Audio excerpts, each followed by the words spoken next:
Welcome back to the channel. Welcome back to the channel. Off season, so content is a little hard to find.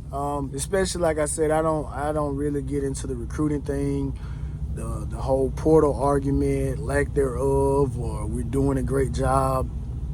I don't really concern myself with it. I just kind of read and kind of go from there. But I was sitting back and I was thinking, right? I said, man, you know what would be interesting, at least to me, and I think it'll be interesting to other people, and I think it's something that can get people somewhat engaged, right?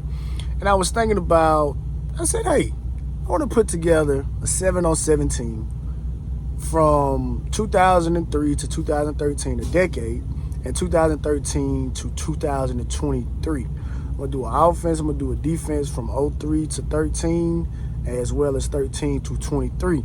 So I'm going to start with the 03 through 13 offense, and then tomorrow I'll have the 03 through 13 defense. After that, 13 through 23 offense, and the day after that, 13 to 23 defense. That's a tongue twister, right? And I think it's interesting because that's 20 years. And it's been some really, really good college football players that have come through college over the past 20 years. And I think it's interesting because at the end of the day, I tell anybody, I'm a college football fan first, then I'm a Miami Hurricane fan second. And I think I have to be that way to kind of take the blinders off, right? And plus I enjoy college football far too much to prevent myself from enjoying other players or watching other teams perform well. So this is the breakdown. I'm doing 1 quarterback, 2 running backs, a tight end, and 3 wide receivers. That's going to be my offense. So when you think about the quarterbacks from 03 to 13, just to name a few, you got Cam Newton, Sam Bradford, Vince Young, Matt Leinart. It's some more that I'm missing, but just those names right there just kind of really set the tone for what was transpiring in that particular decade. I mean, Colt McCoy, for some people that, feel that way about Colt McCoy. But it's a lot of great quarterbacks that came through that particular area. Obviously, Tim Tebow, can't forget Tebow.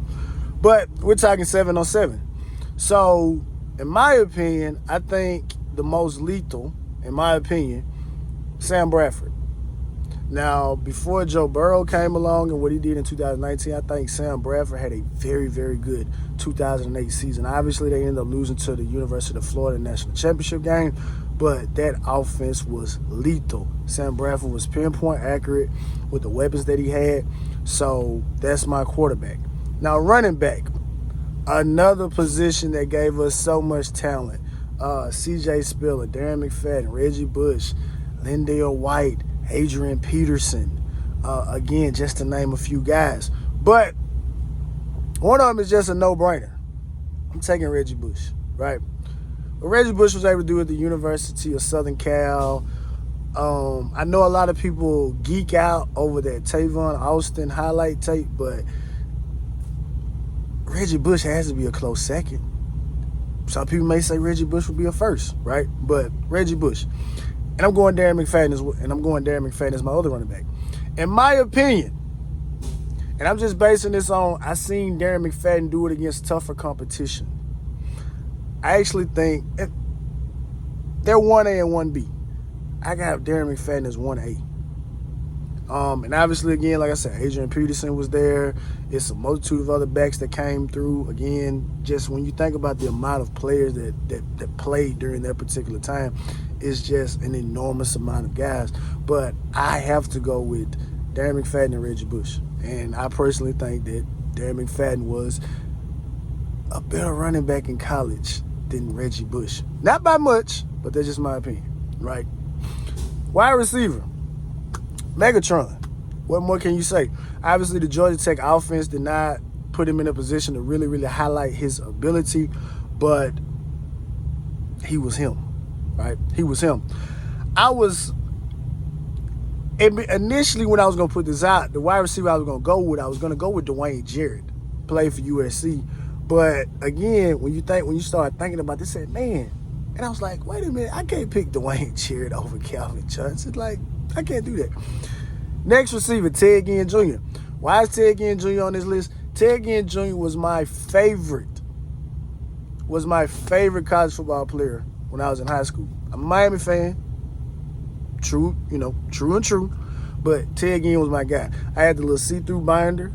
I had a picture of Ted, a color picture of Ted Ginn Jr. And Ted Ginn Jr. was my favorite high school, was my favorite player when I was high school, followed by Devin Hester, right? And lastly, again, a no-brainer. Well, not lastly, because I still got to do a tight end, but another no-brainer, Percy Harvin. Percy Harvin was a great player.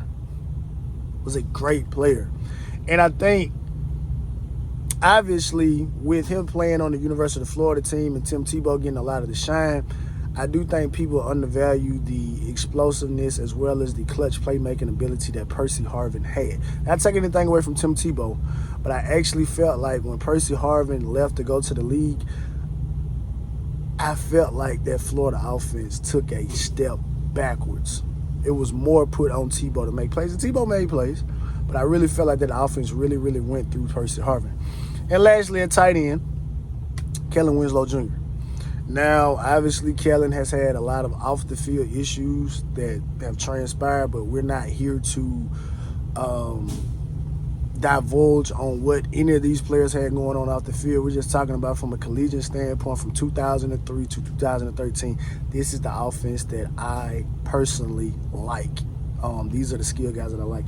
And again, you guys let me know in the comments some of the guys that y'all like. But again, the offense is Sam Bradford, Darren McFadden, Reggie Bush, Calvin Johnson, Ted Ginn Jr., Percy Harvin, and Kellen Winslow Jr. That's my offense. So tomorrow I will be dropping my defense. And it's gonna be probably one or two guys on there that you guys probably say, oh yeah, I do remember that guy. College football fan. But as always, man, like, share, subscribe, and comment. And even though we only got one hurricane on the offense, it's still all about the U, baby.